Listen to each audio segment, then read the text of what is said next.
This podcast contains profanity and explicit material from the outset, which may not be suitable for children or sensitive adults. The views expressed are made in humour and are not designed to offend. Now sit back and enjoy.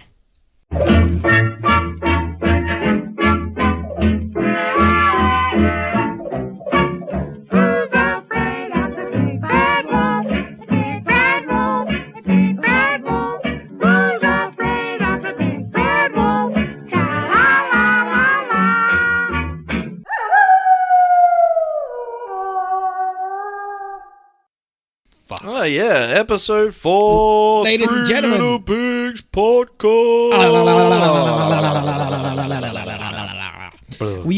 We thank you all for your continued love and support, and we bring you another edition of our thoughts, concerns, amateur research, and hopefully a laugh or two. Are we going to say thank you every time? Because I feel like that's just... We'll do it I'm not up gonna to episode 5, and then every 5th episode after that, and Okay, then sounds every good. 10th. I don't want to depending say on how many thank you we to do. everybody all the time. It starts making us look weak. Oh yeah. Actually, do you know what? Fuck yous. Yeah, what he said. Yeah, fuck you guys. Great news on the distribution front. We are now listed on Spotify. Yay, Spotify. What are we on Spotify as? The Three Little Pigs podcast. Make sure you include the and podcast at the end. Oh yeah, because if you type in the Three Little Pigs, all you'll get is various versions of the Three Little Pigs story. Yeah, about the huffing and the puffing. This is probably not something you want to put your kids to sleep to. No. So You could. it depends on what kind of parent you are, really. I guess. Depends type of child. The child is good as point. well. Yeah. Which is going to make it a lot easier to listen to, because I think a few people have been quite put off by SoundCloud. It's because it's a bit difficult. You sometimes have to download or log in and all that, and I know on mobile, and no disrespect to SoundCloud, but I don't think can you close your phone when it's playing on the browser. If you get the app, you can. But on browser you can't, which is it can be. It worked for me when I played it through the browser. I was able to lock my shut your phone. Maybe it's just me. Are we also in the process for Google or something? Yeah, so Google Play as well as iTunes are in the process for that, just pending a review, so we will be hitting everything very shortly. And also on that, I just like to make you aware of my other podcast on iTunes. It's called How I Made $70,000 in a Podcast. There's only one copy available, and it costs $70,000. So if you want that, just buy it, and I'll tell you how I made $70,000. And you will be the exclusive owner. Yeah. It will be removed from all feeds. Yeah. So again, as we said before on the other podcast, get involved, give us a like, share it to your friends, your enemies, your grannies, your pets, and spread it far and wide. Yep. Just like the Black Plague, which I covered on last week's show. Throwback. Yay! Throwback. Black Plague. Wait, what day is it? Monday. It's Monday. Oh, I was going to say Throwback Thursday, but it's not Thursday. No. See, I don't even know what day it is. So Memory Monday. What can we call it that? Memory Monday. Memory Monday. That's like if I had a harp, I would play the going back in time harp music. Oh, yeah. What he did. Dave just did a good mime of a harp. Yeah. The sound was in my head. I heard the sound. That's all that matters. So if you're about to have a flashback in a dream, that's the sound. Yeah. That's the sound we made. So how are you, gentlemen? How have you been? Good, thank you, sir. I'm currently on the leave from the work. So you have my undivided attention for the evening. And in the interest of full disclosure, I preloaded before I came here. Nice! Nice. With a bottle of wine, so... yeah! Excellent. Yeah! At least he heeded my advice. And he went more than half the bottle. Oh, yeah. Oh, wait. How could he have a whole bottle if he only had half left? Yeah, that's... You be stealing wine from the neighbours. Yeah, what the fuck, man? Open another bottle. He never said opened that, another one. Yeah. Up there for thinking, down there for dancing. Logic. Yeah, that's it. No, that's good. I was away on a little trip over the weekend, which was good. We got drunk, had some giggles, played dominoes. Yeah? Is that the pizza place or... No, the Dominoes? game. Dominoes, the game. Oh, nice. Who the fuck plays dominoes anymore? We did. Okay. Okay. Yeah. I'm not going to question you any further. No, that's okay. So if anyone wants to play dominoes, I probably won't play with you. Oh, okay. Yeah, it was just, I don't even know how to play dominoes. I've forgotten. I think I knew a long time It's ago. just numbers. It's just like, it's like line up, snap. So like if you get like a 2, you've got to put a 2 next to it. Can't you, and if not, it's the next person's turn. There's something else you can do. Oh, you could do knife fight dominoes. That's a few more holes. Yeah. I'd just end up throwing the dominoes at everybody. I'd throw the knife. Fuck off. Yeah, exactly right. You win every time. Knife. What section are we starting with this week? We are starting with Weekly Fuckwits. Hey. Okay, yeah, Weekly Fuckwits time. I'm going to go first because this is a topic I'm quite passionate about. Okay. Not Weekly Fuckwits, just this in particular thing. Yep. So last time I discussed about some issues at a service station. Yes. This time I'm going to discuss about some issues at a service station. Going straight for the juggler. Yeah, straight for the juggler. That's how you kill a circus. If you haven't listened to the last episode, jump back. You just gave away the joke. Oh, shut up.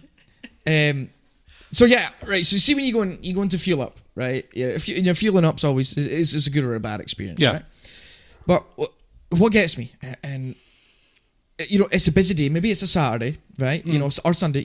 People it's busy. They want to go about their business. Oh fuck, I need to fuel up. Because some people work shifts. Some people work Monday to Friday, and not a lot of some people don't work at all. Yeah, them too.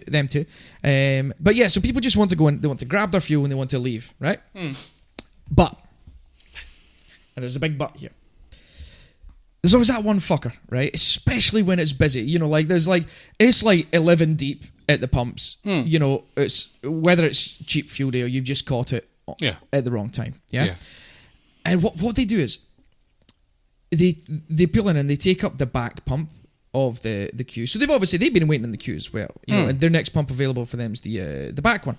But what they'll do is, and you'll know the people because they'll park just a little bit too far away from the pump, so that when the car on the opposite side leaves, you can't get round to get to the one in front. Just the way the cars are parked, right? And it's at this moment where they get out, they fuel up, and they've not really got a car full with them.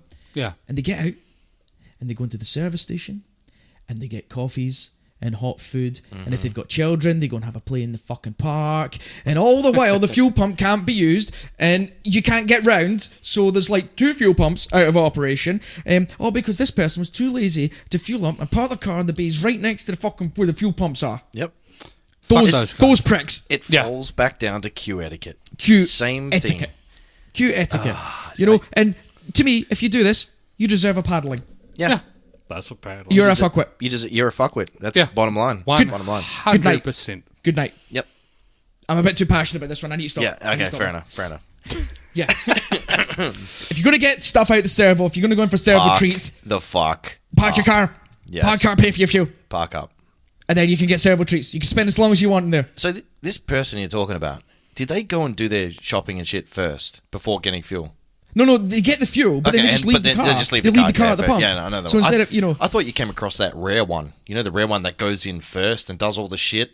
No, I've not. No, that would be odd. That's odd. Especially if they're they might need to prepay fuel. Well, yeah, and that is fine. That's acceptable if you have to prepay. No, but not if you're going to do all your fucking shopping and shit first. Yeah, but it's just like those people that do all that and they go and they just swan back. Like there's a queue about 30 of us deep now because. It was only 10 deep earlier. No you fucks just given. Literally want to yell out, "Hurry the fuck up!" Yeah. But they always take like an extra 5 minutes to drive off as well. Yeah. Oh, seatbelt on. Those people. Fuck those guys. Those people that get in the car and you're like, all right, he's leaving you within the next 10 seconds, and then just nothing. Yeah. And then you see the brake go on. Yeah. And you're like, okay, here we go, and then nothing. The brake's still on. And then you hear the car start, and you're like, all right, here we go. Nothing. No. And then you see the reverse lights switch on as they put it down in the park because they can't drive a manual because they're fucking idiots. Yeah, and then nothing.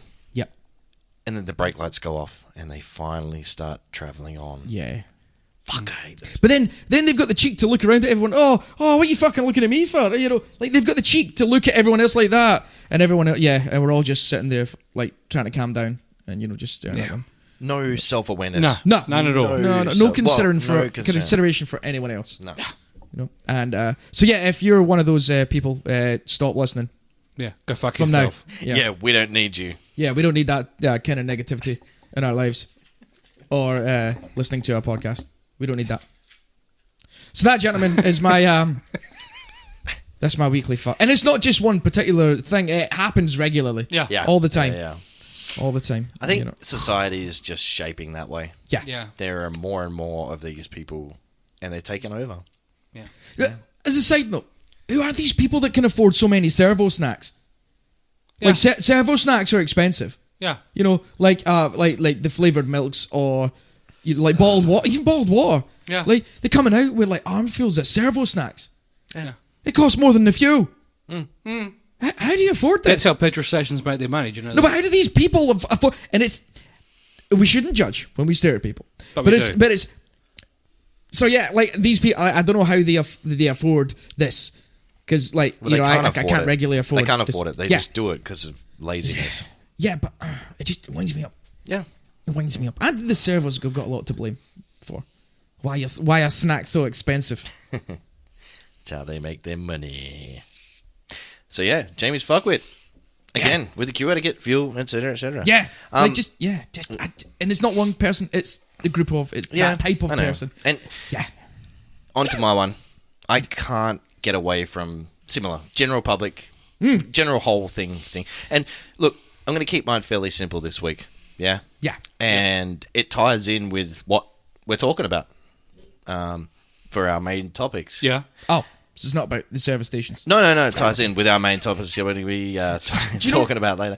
Actually, you know what? It does tie in with servos. But do you know what? In fairness, it does like our general topics. Everything we've spoke about is about people are either being bastards to each other or bastards to themselves. Yeah. We just hate people. Yeah. By the sounds of it. Pretty much. We just hate people. Yeah. Why are we doing this? No, I don't know. Yeah. People like... Some people are alright. Yeah. Like dogs are fine. They're not people. Dogs is people. They're not people. Dogs is a people. Furry people. Yeah.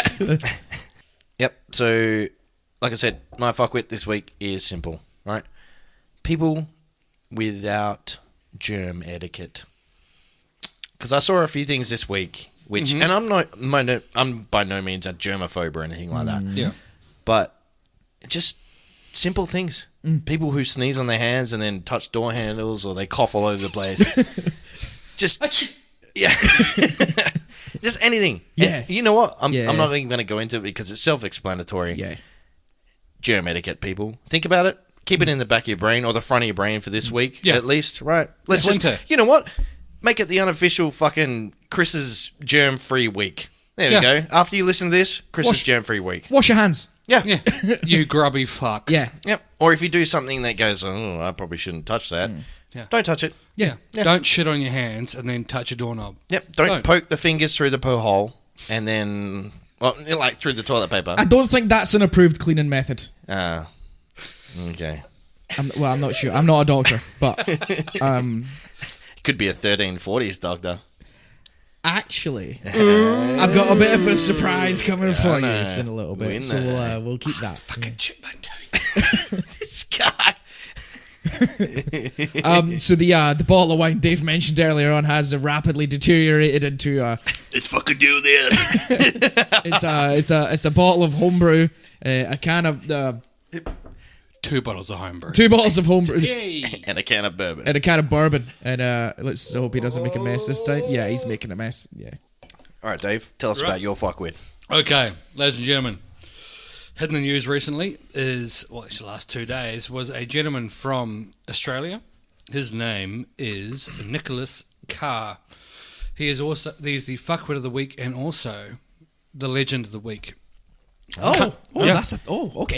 So, all right. The reason, first off, this gentleman fucking fly kicked a person off a scooter. That is fucking legendary. In the middle of the street. That's legendary. Yeah. The video of it is amazing. I still haven't seen it. Amazing. It's great. Look, as fly kicks go, disregard all the other factors surrounding this circumstance. It's purely on the fly kick alone. Yeah. Quite good. Legend. Has he got good form?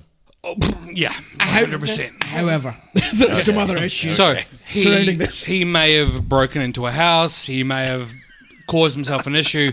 He woke up the next morning and cannot remember a thing. Was there not? Did he not try and fight with an old bloke that was sitting on his porch? Yeah. So he was a complete and utter fuckwit. But let's clarify this. This occurred in Bali. This guy, occurred in Bali. He fly kicked a gentleman off a scooter. We went on a rampage, as they've described it, and he's made an ass of himself, and he's now in jail in Bali, which obviously is renowned for having the best jails in the world. Exactly. Oh, they put him in jail, did they? Yeah, he's still in jail. See, he's been there for a long time. Yeah. Because if you watch the video, like, you know, the guy's just going about his business on his scooter, gets fly kicked, goes flying, fucking takes flight. Wow. Lands. Like, he's lucky he was wearing a helmet, because if he wasn't, he'd be, those authorities could be looking at, like, you know, yeah. attempted murder or something like that. Like, they might put that swing in it, because, you know, as we know, these types of things happen in different countries. Yeah. You know, let's just charge him with this. Yep. And he could be in a whole lot of trouble. I imagine, given again the fact that he was in Bali, he was probably on shrooms. Yeah, so he said that he was drinking cocktails in his bedroom as well as vodka, went out to a local establishment and drank cocktails and vodka and more vodka, and he can't remember what happened. But everybody knows you don't drink the vodka abroad, especially Indonesia, because I believe it's renowned for being ethanol. Yeah. Yeah. Cool. Yeah. You know that stuff we used to strip the paint last week? Yeah. Okay. Yeah. Cool. So good. Yeah. So I did see the picture of him in the how do you... was it like the front cover of the Karate Kid, like mid-flight? I wish it was. No, it had the Karate authorities. Monthly. He might open a dojo when he gets back to Australia. Nicholas Carr's Karate. No, I saw the picture of the cops had him tied up in the blue rope like an animal. Yeah. Yeah. The hog tied his feet. Yeah. If you watch the video of him, though, not surprised, because obviously if he's in a rampage anyway, and those obviously police turned up, seen that and went, we need to hold him down. Like you know, I wouldn't be surprised. And if they saw the form of his fly kick, obviously his feet were fucking deadly weapons. Yeah, that's what you're right. gonna. That's what you're gonna secure first. 100%. Yeah, you're gonna secure his feet first. Yeah. Chuck Norris, Nicholas Carr. Yeah. Same book. They forgot to bring the leg breaking sticks with them, so they were like, we need to secure these legs. Hey Nick Carr, if you happen to listen to this, Chuck Norris is calling you out, man. Yeah. He's calling you out. He's calling you a bitch. That's it. And we'll have you on for the podcast, but you need to sit out in the car so you can't kick us.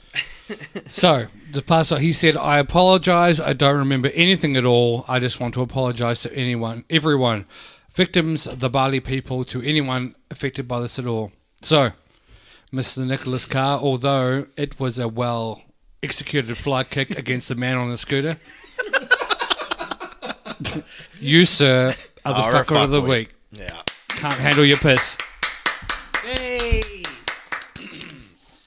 He's cooked. It's gonna. Oh, no, I'm just getting started, ladies and gentlemen. He's just getting started. This shit's about to go fucking crazy. You're going to be my fucker of the week next week. Yeah. So after the podcast last week, I broke into a house and fly kicked a guy off a scooter. I put some fucking holes in your fucking plaster. Yeah, it used to be a 4-bedroom house. Now it's only 3 bedrooms, but one of them's really big. Yeah, open plan. What? I said I better not cough too hard. I'm going to shit myself. But I don't need a shit. So. I'm leaving that in. Yeah. That's the title of the episode. You better not cough too hard. Might shit myself. That's actually a good title.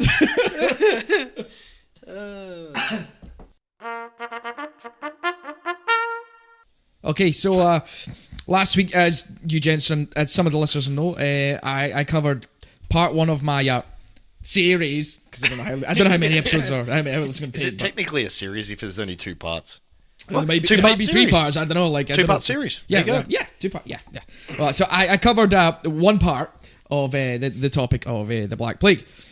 So I've done a bit more terrible research on the infamous plague doctors. They are the ominous men in the scary clothes with the beak-shaped masks who came to see the victims. Ooh. Now, sources for this again, I'll shout out to them because obviously they did the research. I just kind of threw it together in different paragraphs. We've got Wikipedia. We've got allthat'sinteresting.com. Another really easy one, plaguedoctormasks.com. Really? Yeah, but Very direct. it's not a store. Yeah, it's I didn't see the store section on it, so Man. you know. Well, it'd be funny if I was just sat here in a plague mask. Save it for the live stream. Oh yeah. When we start, when and if Yeah. we start live streaming, Yeah. we have to wear Plague Doctor masks I'm there. Yeah. Fuck yeah. permanently. Yeah. Right, and we don't take them off until we reach a certain amount of subs, Until we've cured the plague. Done. or that will never happen. Yeah. But also, in between that, remember, we're still owing some people some EHAM if we reach a certain amount of subs as well. No, so. that had to be by the last. Oh, so ladies and episode. gentlemen, you missed out on the Yeah. free EHAM. Yep. Yeah. Those envelopes full of meat are not coming your way. No. How many, like, because I think I said it was by the end of this, when the second episode was released. Yeah. How many likes are we sitting at on Facebook? 100 As in likes. 114. Oh. Yeah. Okay, so we only made Not like bad. 14. But we're sitting at 216 plays on SoundCloud. SoundCloud Alone. Oh. SoundCloud alone. Oh, yeah. Okay, cool. So- and now with Spotify as well, hopefully that will make it a lot easier for people to listen to. Yeah. And, you know, you can put it through your car or through headphones or... you know, yeah. Google Up your Minis. anus. All the Up regular anus. listening facilities, you can do it that way. And all back to the sources. My final one is historyonthenet.com. So, as a very quick recap, the Black Death was the deadliest epidemic of the bubonic plague in history. Nice. It obviously wiped out some 25 million Europeans alone in just a few years. Out of desperation, the cities hired a new breed of physician, so-called plague doctors, who were either second-rate physicians, young physicians with limited experience, or someone who had no certified medical training at all. So us. Yeah, us, yeah. Yeah, Someone who is willing to die. Yeah, pretty much. Yeah. What was important was the plague doctor was willing to venture into the plague-stricken areas and tally the number of the dead. 1. Wow. Yeah. 2. So, after more than 250 years of fighting the plague, Hope did finally... How many? 250? 250 years. That's how long it hung around for. Fighting the plague. Hope did finally arrive with the invention of the 17th century equivalent of a hazmat suit. Nice. Cool. Unfortunately, it didn't work very well. So the primary responsibilities of the plague doctor was not to cure or treat the patients. Their duties were more administrative and laborious, as they kept track of the casualties of the Black Death. They assisted in the occasional autopsy, or they witnessed wills for the dead and dying. Unsurprisingly, this meant that some plague doctors took advantage of their patients' finances, and they ran off with the final will and testament. Yeah, as you would. Yep. More often than not, these bookkeepers of the plague were revered and sometimes even held for ransom. Oh, cool.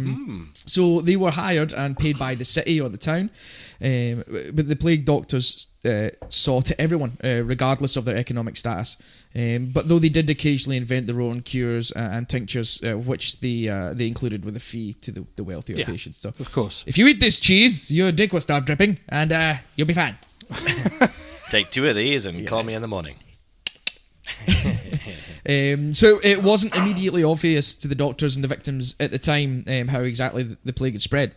But by the 17th century, though, the physicians had subscribed to a miasma theory, which was the idea that the contagion was spread through the foul-smelling air. Which makes sense. You get it? Was. Yeah, you get it. At that time, you know, that's Aerial-borne spores. Don't breathe in the same room as the sick people. Yep. Yeah. But prior to this time, the plague doctors wore a variety of protective suits, but it wasn't until 1619 that a uniform was invented by, and I might not pronounce this wrong, but by Charles de Lhomme, who was the chief physician to King Louis VIII. Yeah. Holy... I am being fucking educated People right now. People are... Well, that's... So, 1640 what? 1619. So almost 300 years after the plague first came around. Which This was is at when they started to think 1347, about yeah? trying to fix it. Whoa! Yeah. Right, as a side note, last week we were referring to the original source is unknown of where it all began, but like ground zero, patient zero, all that. Ebola monkey. Yep. There was one source that suggested that it actually started in the Gobi Desert before it had spread into China. Well, shit. Yeah. Nice. And that was Jack Daniels can being opened because we love Jack Daniels in this. And that was another can of Jack Daniels being opened. There's nothing better than waking up on a Monday afternoon with a bit of a sore head and looking at your side and, well, there he is, Jack Daniels. Jack Daniels. Just to clarify, this podcast is in no way sponsored by Jack Daniels. Jack Daniels. It would be nice for Jack Daniels to sponsor us, but we can't ask. We can only hope. No, we can only... just because we're saying the name a lot, we're not affiliated with Jack Daniels at all. Jack Daniels. Yeah. So, Dr. or Charles de Leon wrote of a costume. Every time. So this is what he wrote, and then this is an extract, and there's been words added in, obviously due to translation. So, the nose is 1/2 foot long, shaped like a beak, and filled with perfume. Oh, fuck, it's me. Under the coat, we wear boots made of Moroccan leather, and a short-sleeved blouse in smooth skin. The hat and gloves are also made of the same skin, with spectacles over the eyes.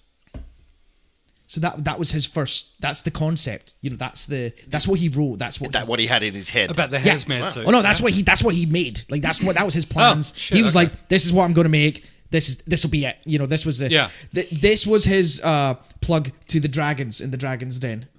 Obviously in French or whatever. Yeah. I'm no in. Yeah. I don't like it. Yeah. I'm out. That was not Theo Fajitas. Duncan Bannatyne. That's it. Yeah. He has some gyms back home, I think. Yeah. Yeah. I don't know. I think he's probably still going. Yeah. 100%. But yeah. Him and Theo Fajitas. I don't know what he's doing these days. Making fajitas. Yeah. Nah, it's not. Theo Fajitas. See. So obviously the garments were invented by Leorme in 1620. They were first used in Naples, but they later spread to be used throughout Europe. So the protective suit consisted of a light waxed fabric overcoat. The mask had glass eye openings, obviously the beak-shaped nose, which was typically stuffed with herbs and straw and spices. That's why it was so long, because they stuffed things in it. Yeah. So the doctors would also commonly carry a cane to examine and direct the patients without needing to touch them. Pokey stick. Yeah, a pokey stick. Yeah. And they'd poke the boils and the sore bits. Is he dead yet? You dead? Yeah, he's dead. Is he dead? Oh. No, he's not dead. We got a live one. We got a live one. So the scented materials that they put in the beak included things like juniper berries, roses, mint, camphor, cloves, myrrh. Myrrh, yeah. Tell me there was frankincense. No, there was no Frankenstein. Frankenstein and myrrh. A thing called Storax. Not sure what it is, but more importantly, it's a cleaning product. I think he's being serious. Is it? No. Was it? No. Okay. I'm not. Okay. And ambergris. Oh, the old the whale. Yeah, the whale stuff. So if you didn't know, ambergris is a waxy substance that originates as a secretion in the intestines of the sperm whale. It can be found floating around in tropical seas. It's used in perfume manufacture, and it is worth a fucking fortune. Okay. Yeah. Because they spit that shit out and it lands on the just beaches, turns up on the beach and just random blokes will be or ladies will be walking down the beach and just lugging this big smelly ball home. Wow. Yeah, and it's worth a lot of money. Yeah. So yeah. It does ring a bell now that you've talked about it. Yeah. It's they call that a Quasimodo. Rings a bell. Hey-o! And there's another one. Yeah. But because the plague doctors were confronted only with the horrific symptoms and not an in-depth understanding of the disease, they were often allowed to conduct autopsies These, however, tended to yield nothing. So they just let these dudes that had no medical experience just cut open like the a dead standard bodies. doctor who says, "I've come to the doctor to go and get treated," and they go, "There's a bug going around. Thanks very much. See you later." Yeah, but half the time these guys weren't even doctors. Yeah. They were just like dudes. That'd be the best job in the world. All right, stand still. I'm just going to insert 2 fingers here, and There's a bug going around. Yeah. could you imagine not being a doctor and just being like, okay, here we go, and there. But yeah, so the you might have heard of this name, but the most famous plague doctor was Nostradamus. Well, shit. Yeah. No Really? way. Yep. No way. Yeah. Holy shit. The guy that made all the predictions and shit. Yeah. Whoa. And this would make a bit more sense as well, because he gave such advice as removing infected corpses, get some fresh air, drink some clean water, and drink a juice made with rose hips, and don't bleed the patient, which was identified as a common... we talked about last week, yeah. He's actually been made as a reference which helped stop the Black Death pandemic. Well, he was a smart dude. Yeah. And he did a lot of stuff. So yeah. Wow. Well, shit. Cool. Well, obviously these are... I literally did not know that. Yeah, Well done. yeah. Well done. Shit. Well done, sir. So these plague doctors, consequently, because they weren't doctors, they resorted to some dubious, dangerous, and debilitating treatments. Yeah. They were largely unqualified, and they had less medical knowledge than real physicians, who themselves subscribed to incorrect scientific theories. And then that's why the treatments were ranging from the bizarre to the truly horrific. Yeah. Obviously, they practiced covering the cysts and boils in human excrement, which probably spread the infection further. Yeah, I don't think that's going to help. You're on that boil needs more human shit. We should put some poo on there. I think that might help. Got some poo? I need some poo over here. It can't be victim poo. It has to be a healthy poo. Okay, so have Dr. Stevenson, we got another one. Human poo, stat.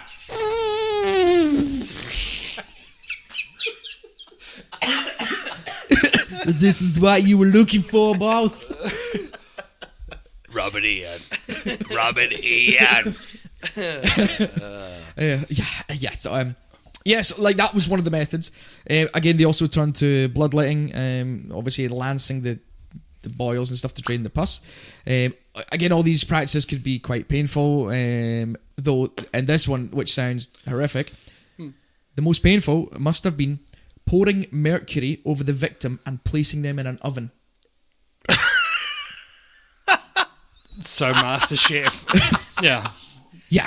Yeah. Holy shit. But what I question though, Wow. like, at this point in time, there's a lot of stuff going on, right? Wow. Where did they get large quantities of mercury from?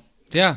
Like, I don't even know where we could source. Like, we'd have to buy like 1 million thermometers. Yeah, exactly. Like, I don't know where we could get, so obviously. Well, I think back but then... maybe that was like back where you could just buy anything in the general store. Yeah. And it wasn't as heavily monitored as it is these days. But yeah, that was a method. Fucking hell. Yeah. All right. Not surprisingly, these attempts often accelerated death and the spread of infection by opening, festering burns, wounds, and blisters. Here I come, God. Yeah.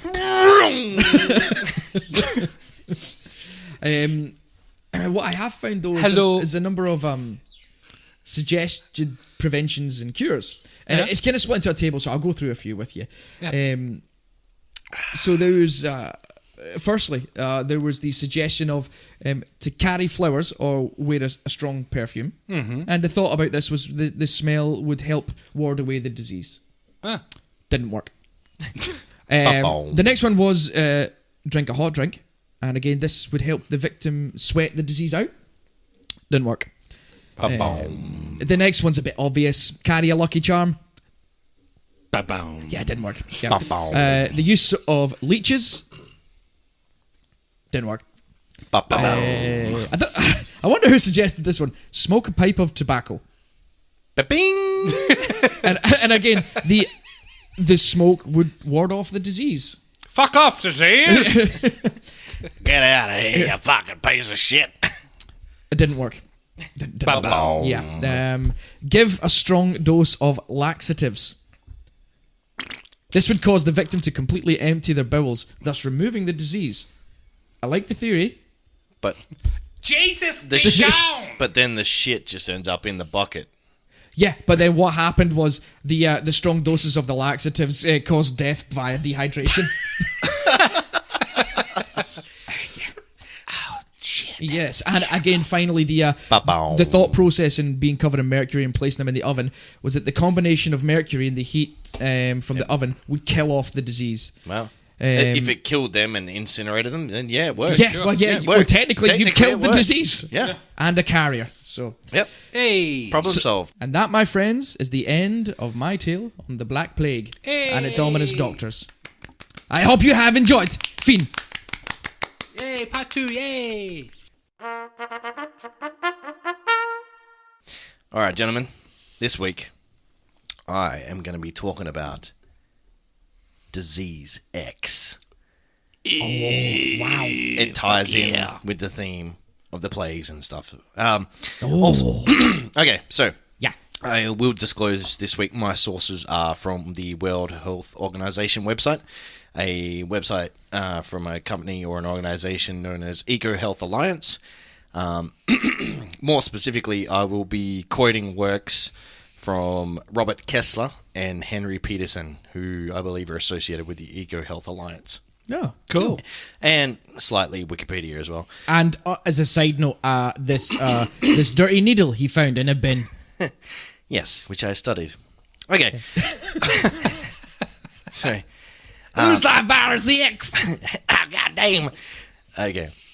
So the World Health Organization first introduced a list of prioritized diseases in December. Who. Should we just refer to them as who from now on? So, so the World Health Organization, or WHO, first introduced a list of prioritized diseases in December of 2015, and on that list was Disease X, or Virus X. Some people call it Virus X. Cool. Just the letter X. Yeah. Oh, yeah. wow. And it was on the list of prioritized diseases. Now, okay. Unfortunately, it's not what you think it is. Because I was quite disappointed when I started looking into this. Oh, so it's not like a super killer disease or something? It could be. Yeah. Anyway. So this caused some confusion to the general public because people thought it was what it was. Now, despite what people thought, Disease X was actually just a code name for an unknown pathogen, which has the potential to turn into a global epidemic. Cool. So it's basically a way of naming something that Yeah. has not been named or has not been identified or whatever. Cool. Yeah. Now, it was also added to the list of blueprint priority diseases by WHO in 2018. Now, they classify these as one of their known unknown diseases. Yeah. Yeah. It's a way of being prepared for the unknown. Just a quick one on that then. When you say it's the disease that they know nothing about or all that stuff, is it like those elements where they've theorized it exists, but sometimes they can only get it to physically exist for like a couple of milliseconds, or is to a certain extent, yeah, very similar. Is this very an actual similar. disease that is in a vial somewhere, or is it just something that's possible? Is that what they're? It's just something that's possible, Right? Yeah. Which is where the confusion came in. Yeah. Okay. So the blueprint of priority diseases list is a list of the known and unknown diseases that WHO are targeting, which pose a public health risk because of their epidemic potential, and for which there are little or no countermeasures. Fucking cool. Yeah. So the list is non-exhaustive, and it's part of their research and development division. So the bottom line is they put it on this list alongside Ebola, SARS, all these types of diseases. It's on the same list right at the bottom. It's called Disease X. Yeah. And it's just basically a way of saying the unknown. Or the potential. Cool. Oh, right, okay. Yeah. That's cool. Yeah, so, The potential of an epidemic. Yeah, so this is like global death flu. Yeah. Yeah, pretty much. or global death disease. Or, It's a way of reminding themselves, fuck, we need to make sure we're prepared if something unknown happens. So this is so if an unknown disease plagues the world, how are we going to deal with it? Yep. Yeah. Pretty much. Yeah. Okay. Cool. But they also are researching potential pathogens and things which could turn into. So yeah. Is that not how smallpox came about? Like they actually discovered it. Yeah, probably. Like they invented it or something. I think smallpox, and I could be wrong. I think it was made in a lab. Yeah, that's what I mean. Yeah. So, we need to try and find this killer disease so we can cure it. So they invented it and then cured it, but they didn't cure it because they can't cure smallpox. Yeah. Well, they say they can't. So I don't know enough about smallpox. Is there a large pox? There could be. Could be. There should be. There should always be an equal and opposite reaction. Because everything has an opposite. Yeah. It should do. Anyway. So, like I said, Disease X has been placed alongside Ebola and SARS and all the ones that they have to keep an eye on. And this is a quote from the EcoHealth Alliance, is that we have no idea what Disease X can do because we don't know what Disease X is. Oh. So, which explains why it's on the list. Now, this is where your minds are going to be blown, gentlemen. Out of the fucking atmosphere. Kaboom. So, there are currently 1.67 million unknown viruses on the planet. Really? No. Yep. How? Fuck off. How can they count if they're unknown? Obviously, it's an estimate or whatever. Dude, I'm just rehashing the stats. I'm not a fucking pathologist. Jesus Christ. But you know what? You should be. Because I'm an epidemiologist. I'm glad you got that out. Yeah. Round of applause. Currently 1.67 million unknown viruses on the planet. Now, the best estimates indicate that between 631,000 and 827,000 of those have the ability to infect humans. Right? Wow. Now, and this is where it gets fucking intense. Oh, the rest don't kill the dogs, does it? Well, sort of, probably. A lot of dogs probably died. No, not the dogs. Anyway, we could just go to www.doesthedogdie.com. You'll figure it out. Yeah, we can check that. That's fine. Yeah. Okay. Now, bearing in mind those figures, right? We have only confirmed roughly 270 of those viruses. Only 270 out of 1.67 million. Yep. Fuck. Well, out of the estimates between 631,000 and 827,000, only 270 of those we know. How much are we paying these people to discover things? Because they're either not getting paid enough or they don't have enough technology. We should probably know more. Sounds like plague doctors. Yeah. I'll get into it later on, and But on that, though, back to the plague. This is why they thought, we'll treat it with rubbing shit on it because we've not got a clue. Yeah. Like, I'm sure the doctors and scientists of today would probably not suggest that type of method. However, the same thought process is there. It's still the same. It's just, we've not got a clue how to treat it. And that's how scary pathogens are. Yeah. Anyway, so out of those numbers, that means that we know almost nothing about 99.96% of potential epidemic diseases. That's fucked. Yeah, man. That is fucked. Yep. Jesus. But, gentlemen, it's not all doom and gloom. Okay. Thank goodness. God for that. Sort of. Yeah. Because when the scientists say that we know almost nothing, what they do know is they could pretty much pinpoint which species are most likely to carry the unknown viruses, which families those viruses should belong to, and which viruses are most likely to be similar. Yeah. So that gives us a bit more confidence in these guys. Out of all those, I'm sorry for being mean to them earlier.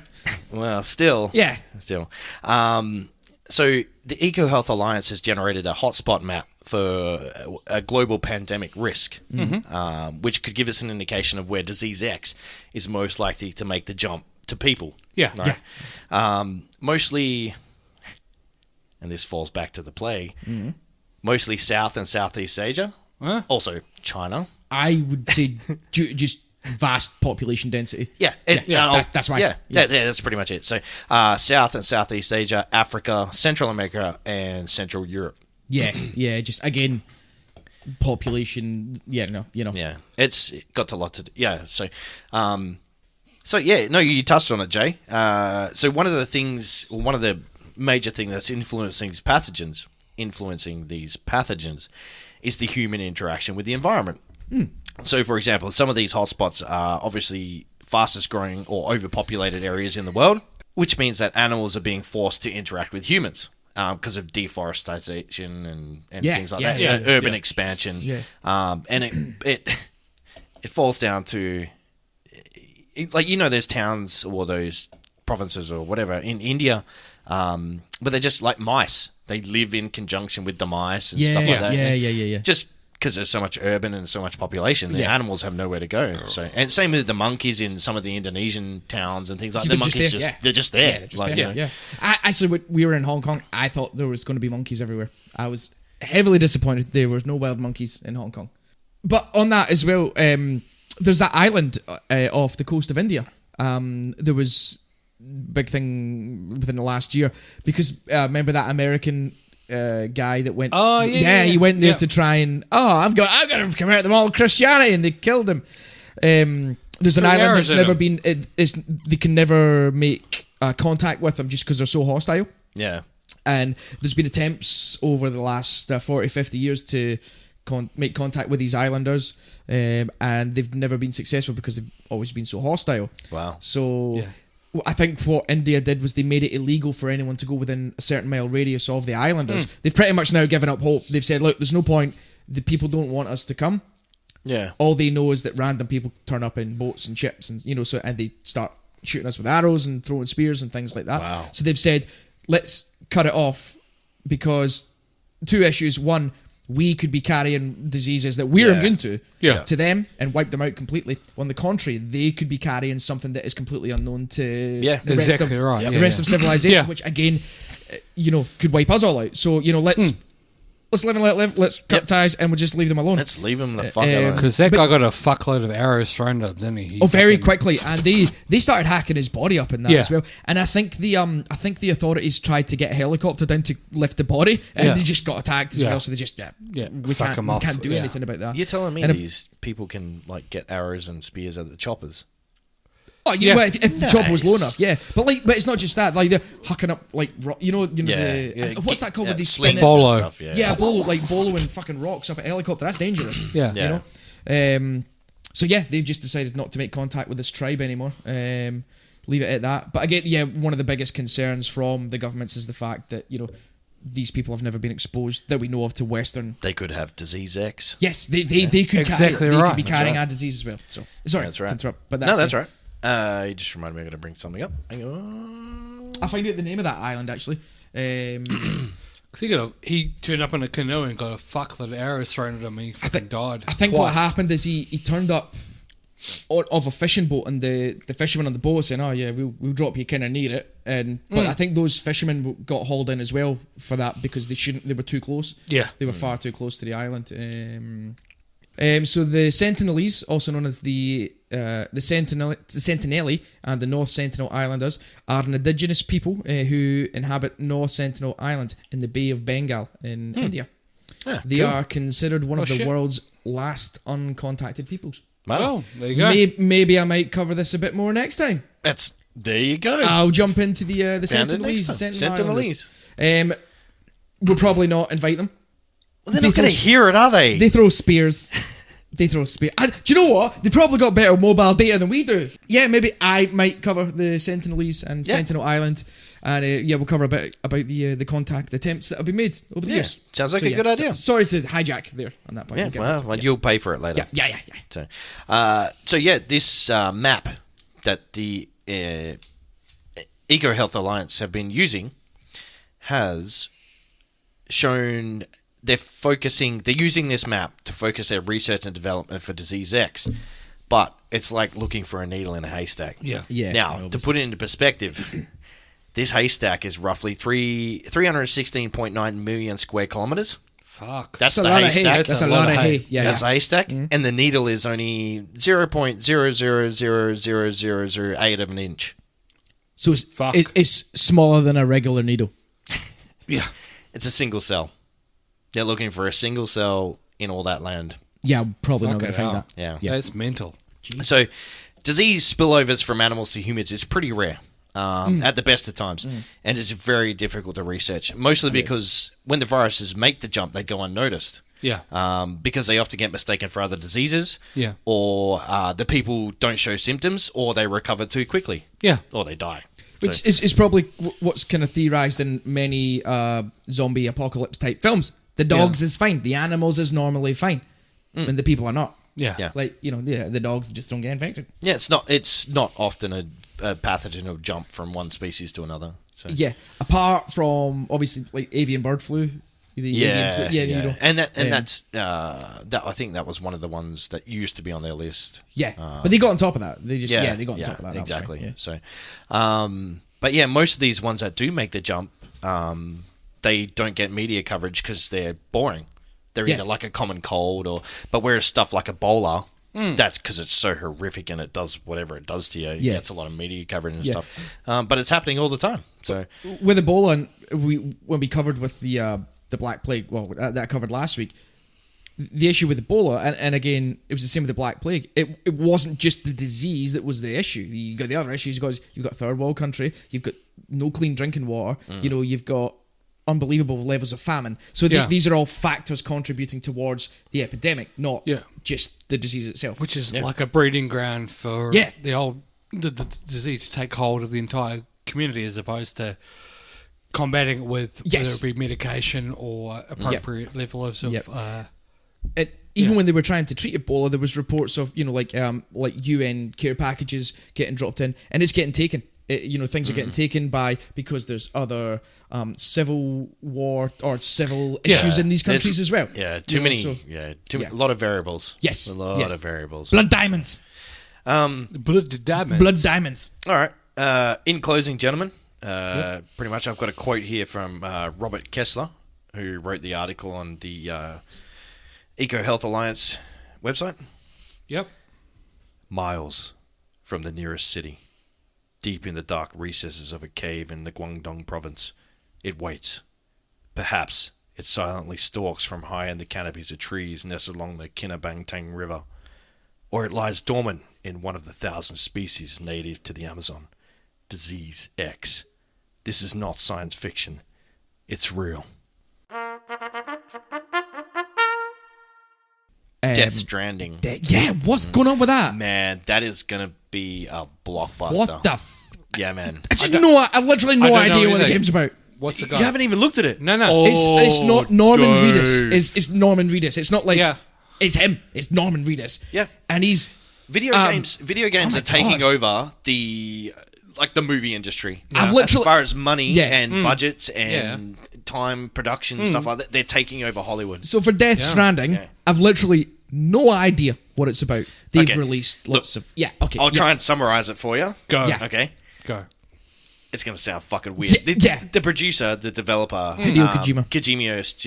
Hideo Kojima. Kojima Studios. He started his own brand. He was with Namco. Square. Yeah. Was he not the Square? No, it was Namco. No. Bankai. Bankai Namco? Bandai Namco. Anyway. Bandai Namco. Yeah. That's who he was with. Yeah.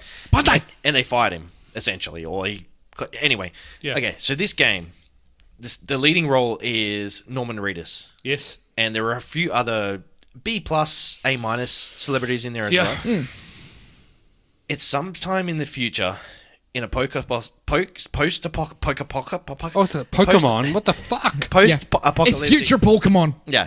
It's a future world in a post-apocalyptic setting where he carries around a baby that's strapped to him on the front. Oh.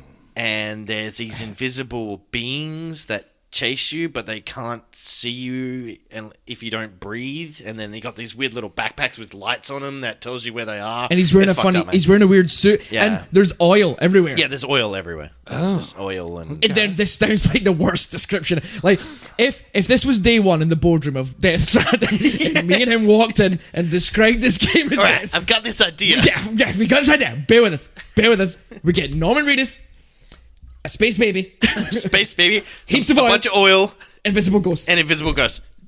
Go. Give us $6 million. Give us $18 million and we'll make you this game. And the people in the boardroom went, guys, that sounds good. Just hold there for Sharon, could you call security, please? Let's get rid of these two pricks right now. Yeah. Possibly call the mental health line. I think these guys need sections. Yeah, just stay there, guys. Yeah, we'll go get the contract signed up now.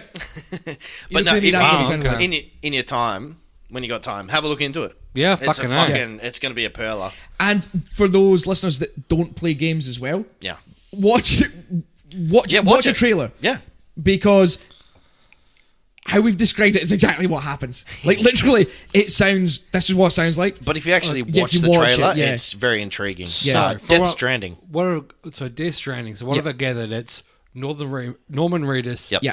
A baby. Yeah. Yep. Oil. Yeah. And ghosts. Invisible spirits. Ghosts. Yeah. Or invisible. With fucking lights on their fucking side. You got lights. Norman has the light. Yeah. It tells you where they are. It's like a detection thing. It's like And, do you know, my thing is, he might be some kind of parcel delivery man. Yeah, it's and it's all hush hush. Everything about it's hush hush. Hideo Kojima's not explaining anything. He's not. But okay, so to put it into perspective, Hideo Kojima's always had a bunch of political reasons or hidden reasons behind his games. He's the guy that did all of the Metal Gear Solid series, or most of, not all. Yeah.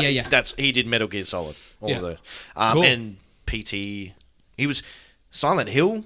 Yeah, he was involved in Silent Hill. He did the Silent Hills, and he's got a fucked up brain. He's got all creativity. You know, good ridiculous. lad. Yeah. Awesome. PT. He did PT. That, all the Metal Gears are in there. That's fucking expensive now because it was only a demo that was released for, I think it was only PS4. Might have been someone else. But the only way to have it now is if it was downloaded on your console. So people are selling the consoles with it on for like $500. Like Flappy Birds. Oh, really? You know, remember the Flappy Bird game? Yeah, because that stopped and people were selling iPhones with it on it. Oh, wow. Yeah. Another game that he did, it was Castlevania. Yeah, I know. I didn't know he did that one. Yeah, cool. Yeah. But yeah, this... And the thing is, you watch the first, like, kind of teaser trailer that come out, and it was kind of how we described. And you watch the second one, and it bears no help in understanding what is going on at all. Okay. I've watched, like... and there is a gameplay video, which goes for, like, and again, it offers no help whatsoever as to what on earth is going on. Yeah. But it looks so good. Cool. And it's Norman Reedus as well, so it's like, he's cool as fuck. Yeah, like, I sure. think, you know... Walking Dead. Just it's got, you know... Like I said, it's got at least 2 other A- or B+ celebrities in it. Yeah. One of them's that creepy foreign dude. I don't know his name. But yeah. No, so it's a Death Stranding, is it? Death Stranding. Yeah. Cool. All right, wicked. So, and then one of the key elements to it that they have released is that, like, when you die, you go into an upside down world, so that, like, you die and then you go below the surface and then everything is underwater. Kind of, it's real weird, man. Right. It's real weird. Weird, and it rains a lot. Wherever they are, rains a lot. Yeah. That's always the case, isn't it? Yeah. All right. Anyway, watch the trailer. That's good. Death Stranding. Get into it. Nice. When's it out? Do we know when it's out? Next year. Oh, so it's a while then. It might be this year. A while. We shall find out. Yeah, and let you know. And I guess this was the first little snippet gaming of segment, Goose's gaming segment. Goose's gaming segment. Yeah. Not what I was going to talk about, but that panned it out well. Have you got more for today? Good attitude. Good attitude to have for the cast. Cover it next time. Yeah, man. Well, I was going to talk about recently. We're thinking about introducing a segment called Goose's Gaming Segment, and I mean we just talked about it. So what we do is every week we give out a cheat code. Yeah, like the old school days. Yeah. Left, right, up, down. Left, right, ABC. Forward, down, forward, low kick. For all those players at home, Death Stranding release date, 8th of November 2019. Oh, it's coming up. So, 6 weeks ago. 6 weeks away. Nice. 6 weeks? Maybe a little bit longer. 8th of November? August, September, That's... October, November. About 12-ish. 12 weeks. There you go. Yeah, 8th of November 2019. 3s and 1s and 4s and 12. Go. Also, yeah, Cyberpunk 2077. Oh yeah, that's like that's like Space Grand Theft Auto. Yeah, man, pretty much. Yeah. Future Grand Theft Auto. Except it's first person and it's RPG. Keanu Reeves that came through? Yeah. Sweet. Nice. And that seems to be the thing with celebrities these days, is getting them into games. That's what I mean. Yeah. It's taken over Hollywood. Yeah. So, but yeah, they kept that a secret too, which I was really happy with. Now that he's in that game, I'm going to fucking jack off over it. It's fucking amazing. Too much, but over the disc, physically over the disc. Over the disc. Not Keanu. I love Keanu, and that's why I am going to jack off over the disc. Physically onto the disc, because that may ruin the disc. Nah, the disc might not spin. On the top, clean it off, be fun. Wet wipes. Yeah. Baby wipes. Yeah.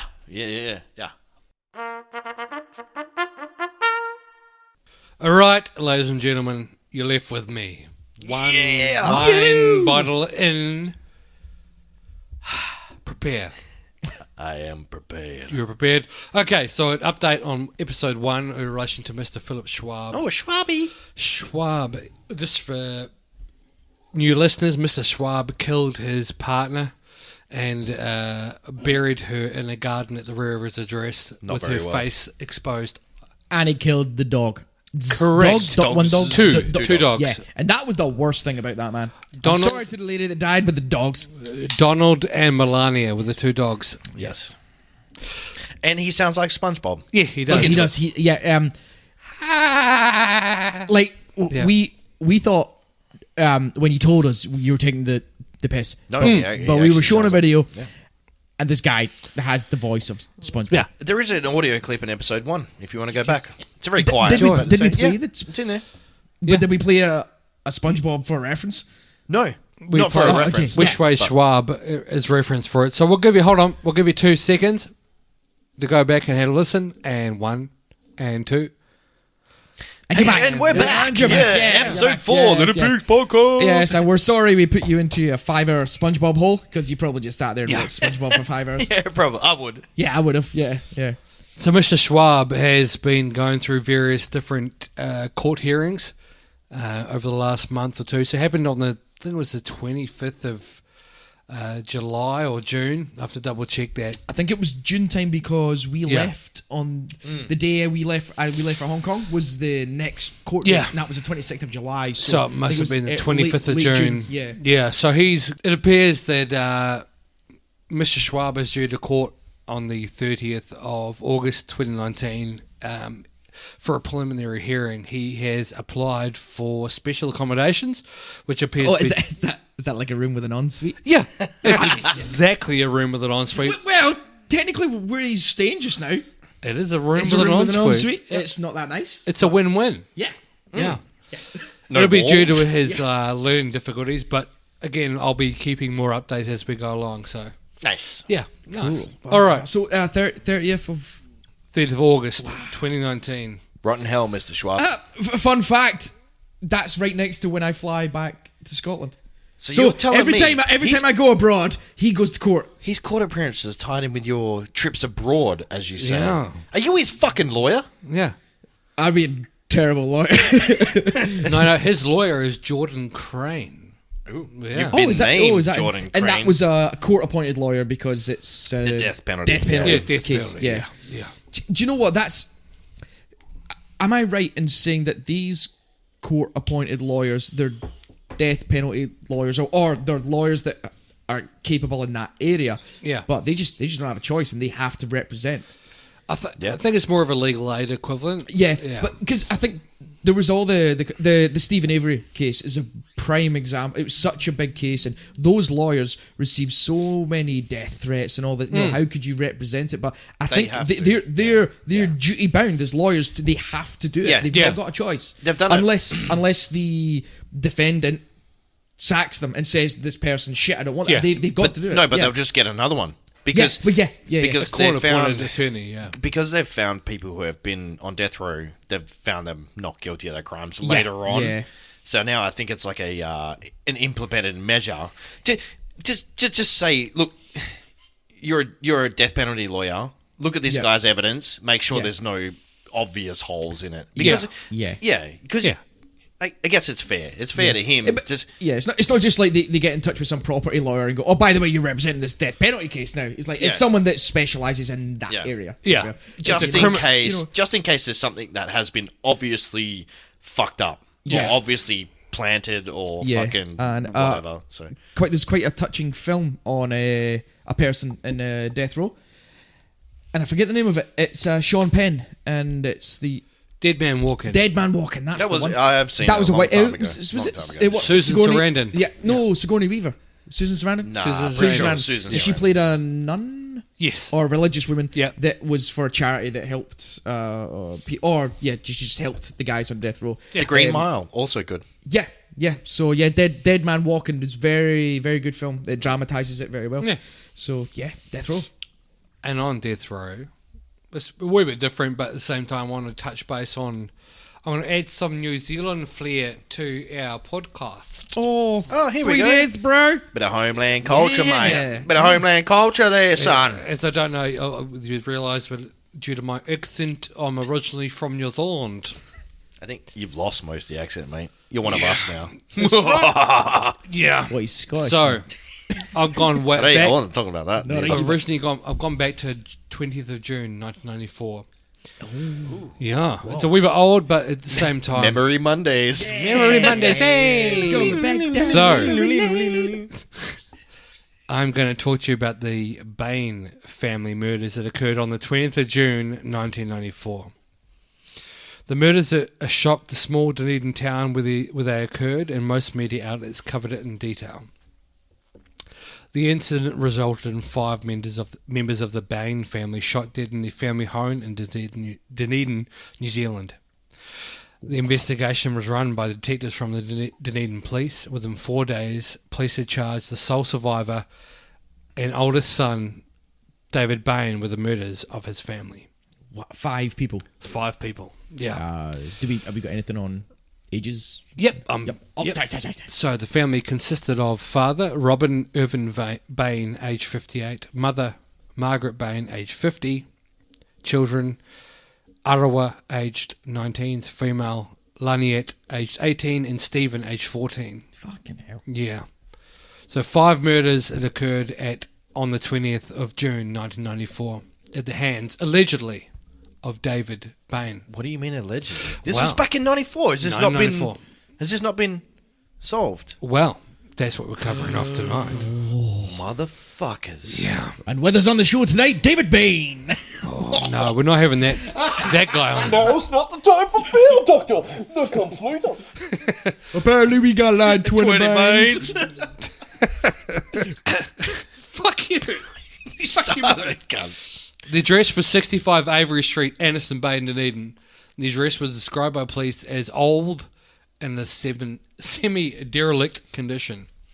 The family was quite religious, having spent time away from New Zealand, doing missionary work in Papua New Guinea. The mother, Margaret Bain, upon returning from overseas, appeared to be suffering from mental health conditions. It believed that the family was under the influence of satanic forces. Ooh, that's never good. Yeah. No. When one of your family starts thinking that that's never good. Of all the things that she thinks are wrong, yeah. Like, the one you don't want to hear is like, oh, mum thinks we're all under the influence of satanic forces. Yeah. Not like, mum's not too well right now. Yeah. Now, mum thinks we're all possessed. Yeah. No, it's like, yeah. There was talk of a demon called Belial or Belial or something similar. Belial. Thank you very much. Yeah. That's a demon name. It's just another name for Satan. Yeah. He has many names. He's Kiwi Satan. Yeah. If you watch the latest rendition of The Exorcism of Emily Rose, yeah. Seen it? Oh. No, I've seen bits and pieces of it. Because I'm a big scary cat, I don't watch these scary films. Have you seen Dexter, the TV series of the... I need to watch it, but yeah. Yeah, I know that's pretty... Anyway, she's the lead actress in that, plays Emily Rose. Anyway, there's a bit at the end where they're doing the exorcism, and she starts speaking in tongues. Yeah. And she goes through a big list of names that Satan is also known as. Yeah. And Belial is one of them. Yeah. There you go. Yeah. Cool. So David Bain was very close, was his oldest son, was very close to his mother. And as such had a strained relationship with his father. The mother was quoted in her diaries as to have said that David would do anything to please her.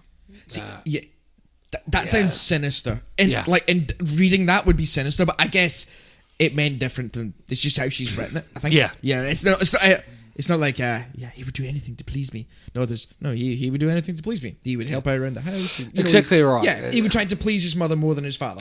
Unless you know otherwise. Yeah. No, again, it's more the fact that Margaret was trying to establish. She clearly had some serious mental health issues that she was trying to establish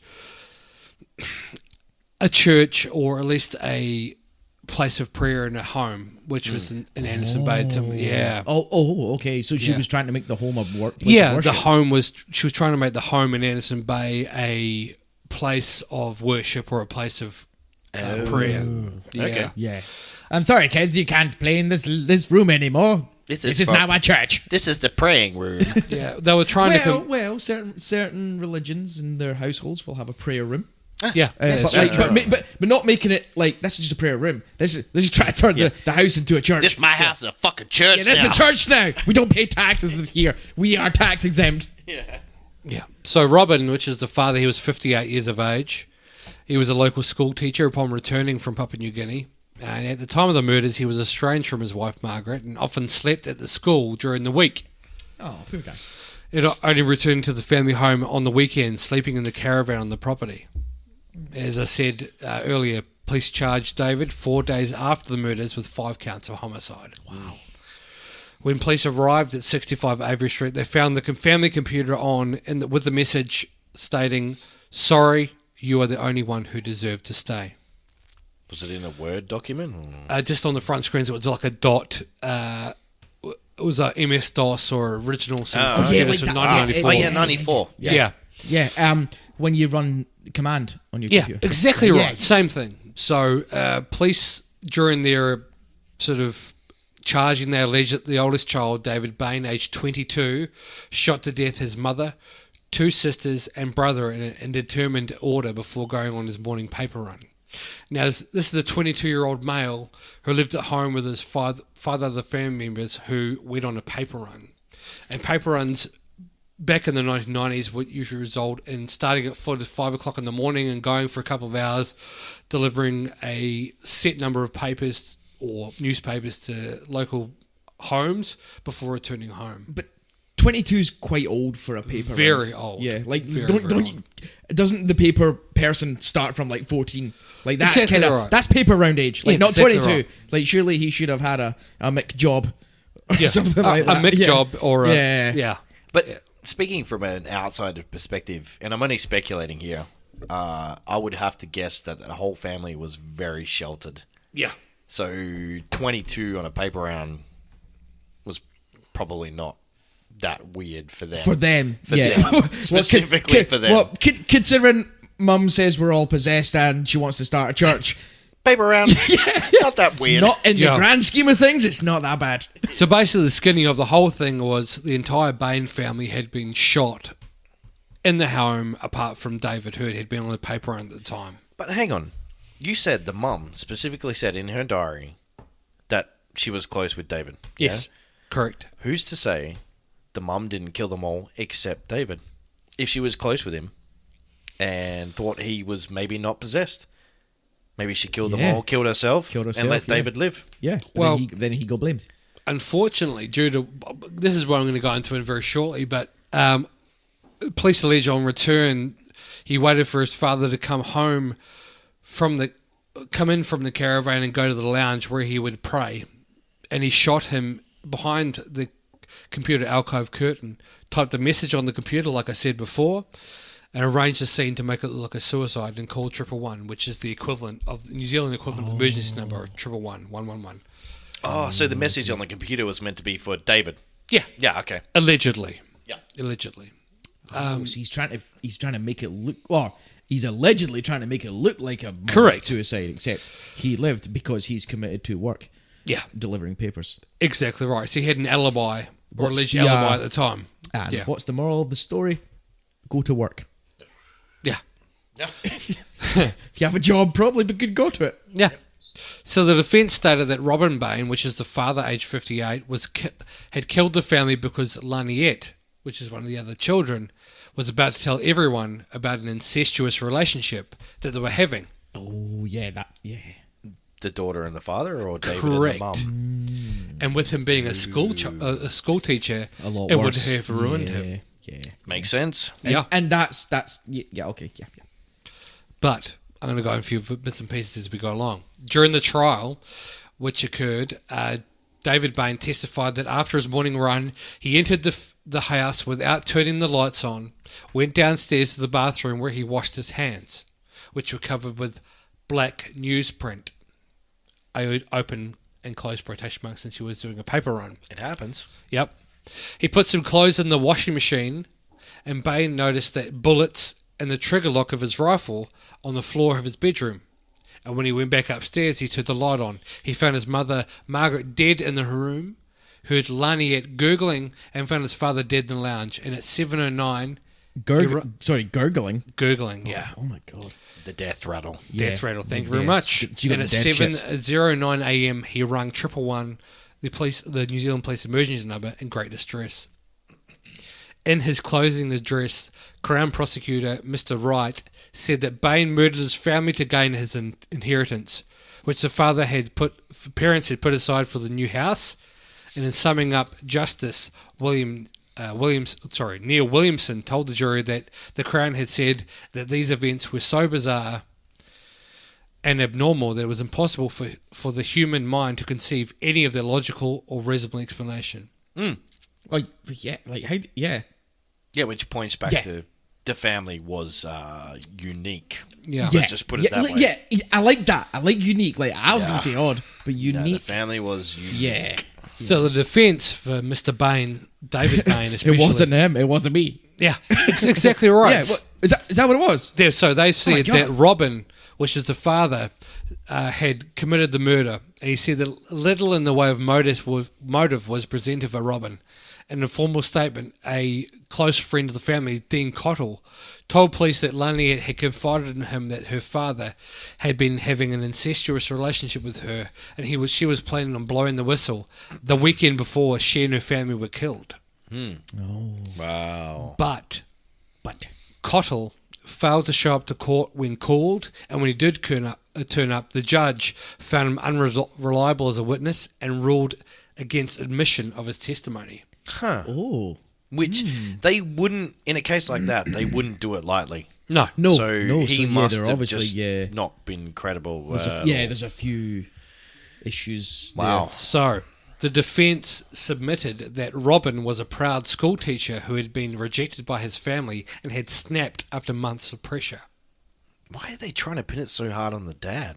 Because he's dead. That being said, David Bain was convicted of all charges in May 1995. So the son, aged 22, was convicted of all 5 homicides in 1995. Wow. And he received a mandatory life sentence for the murders and a minimum parole period of 16 years. David maintained his innocence. 5 homicides? Yeah, that's not a lot for 5. No. So it's a minimum of 16 years, but a life sentence. And life sentences in New Zealand are quite thin. So, very, very thin. So, life sentence there doesn't necessarily mean a life sentence. There's a non-parole period. 20 or 25 years, if that, So, it was a gentleman who killed his stepdaughter who got 23 years minimum. But David maintained his innocence during the whole time he was in prison and received a large amount of support from high-profile people, including a former All Black, which is the New Zealand rugby team. Yep. His name was Joe Karam, and Joe Karam was adamant that David was innocent and assisted with obtaining a legal team to fight the case. That's weird. Why are people going over, like, bending over backwards for something? But it happens regularly in high profile cases, where people or like people in influential positions get so caught up in it themselves that they go, "No, I think this person's innocent." Oh, I personally should help, fight this. I mean, I get it, but odd. Yeah. Bottom line is, it's none of your fucking business. Stay out of it. Yeah. So Mr. Karam assisted with the application, or at least the legal team assisted with the application to the New Zealand Court of Appeal, which was quashed, and they applied to the Privy Council, which is in England, who granted Mr. Bain, David Bain, a real retrial for his murder convictions. What, in another country? How can England say retrial him? So, New Zealand... No. Yeah. So Part of the Commonwealth. Yeah. Yeah, I suppose, yeah. Oh, okay. So New Zealand Court of Appeal said, no, we're not giving him a retrial. But then the Privy Council, and obviously it's changed now, but the Privy Council of England said, yep, give this guy a retrial. Yep. Wow. So, in March 2009, remember this happened in 1995, he was convicted. In March 2009, a retrial was started and finished 3 months later. So it took 3 months for the entire trial. That's fuck all. Yeah. Yeah. Well, still 3 months still is a long trial. time, Yeah. 12 weeks. The jury took less than a day to find David not guilty. Ooh. And he was set free. Wow. No! Was he? Yeah. Holy fuck. David Bain was a free man and sought compensation for the 13 years he spent behind bars. Oh, so he's a rich fucker now. No. Wait. He didn't do a Stephen Avery In with March, the money, did he? No. So in March 2010, David Bain lodged an application for compensation for wrongful imprisonment. His case fell outside government rules for compensation, meaning the government was not obliged to pay him anything. Yes. But may do so if he was able to establish his innocence on the balance of probabilities. Which is not difficult. No. And was also considered to be a victim of exceptional circumstances. The New Zealand government eventually paid him a payment of $925,000. Mm-hmm. He then changed his name to William Davies, started his own family, and moved to Australia. So David Bain walked away from prison, a free man in 2009. With almost $1 million. Almost $1 million. He started his own family. $1 million New Zealand dollars, which is like $5 Australian dollars. Yeah, exactly right. Not exchange rate's terrible. Not Australia. Not currently. Yeah, I mean, it's back not in the that day. bad, yeah. So the Bain family murders have always been on the back of New Zealand minds, especially since they're now officially unsolved. Yeah. Wow. Officially unsolved. Now, I have 6 points I need to run past you, which I haven't gone into the full case, but I want to run past both of you. The story is very, very in-depth, and I want to leave you with some final points as to why I think David Bain got away with murder. 5 murders. 5, exactly right. There are approximately 25 minutes unaccounted for between when David arrived home to calling the emergency 111 number. Ooh. So that came out in his original story. Correct. So he said, I got home at this time. And I called at this time. Found my mum dead, found my sister gurgling, and there was like 25 fucking minutes. David Bain had told the 111 operator, or the 000 operator, that his family were all dead, and he said he'd only found his parents' bodies. Oh, come on. Wait for it. Schoolboy, Yeah. Okay. David said he'd come home from his paper run, washed the outer clothes he had worn on his run, a top, and some other clothing. Included in the wash was the green jersey evidently worn by the murderer. David, who told the 1995 trial that the jersey belonged to his father, claimed he discovered the body of his families and then called 111. Think about it. He'd washed the murderer's top out along with other clothing at the time. Mm-hmm. Right.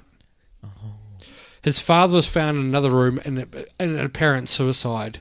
Bloodstains belonging to Robin were found on the carpet near the rifle, but some distance away from the body. Which is not consistent with... Which was beside a coffee table. Robin's body had fallen in an unnatural way, which in essence had he indeed shot himself in the head. Now, Stephen, as I said earlier, was the 14-year-old brother. Mm-hmm. A smudge of Stephen's blood was discovered on the left-hand green curtain near Robin's body. The rifle was smeared with Stephen's blood, but the only blood found on Robin's body was his own, or too little analyzed. Yeah. So if okay. So also on the curtain were drips of Robin's blood, brain, and skull. That being said, why would you clean all the blood off yourself after killing your own son if you were going to end your life anyway? Mm-hmm. And finally, police found a magazine for the rifle near Robin's right hand on its narrow edge. It had no fingerprints and was apparently wiped clean. In the photos of the magazine which I've seen, it can be seeing that Robin could have not have held the magazine in his right hand while shooting himself, which was stated by the defence.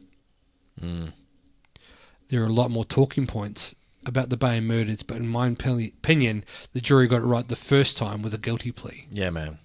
And although he spent a considerable amount of time in prison, David got away with murder 5 times over. Oh. Yeah. So, Oh my God. Just on those talking points, it's obvious. So many. Yeah. but if you want to deep dive into the whole topic, there's a podcast called Black Hands. It's a 10-part series about the murders, and it is well worth a listen. 100%. 10-part series. Yeah, it's very, very good. I've used open source information from local newspaper reports, as well as a breakdown from the website noted.co.nz. So, Mr. Bain is walking free in Australia after killing his entire family. Wow. William Davies. Yeah. Yeah. So, that's my topic, the Bain murders. Gentlemen, tonight was a treat of education and scary stories and frivolity and lots of microphone hits. Indeed. Well, shall we call it to a close, ladies and gentlemen? Yeah. There's only gentlemen's here. I prefer to be called a lady. I identify as a female. He identifies as a lady. As a lady. Okay. Non-binary. I'm gender fluid. Ladies and gentlemen, episode number 4. It comes to a close.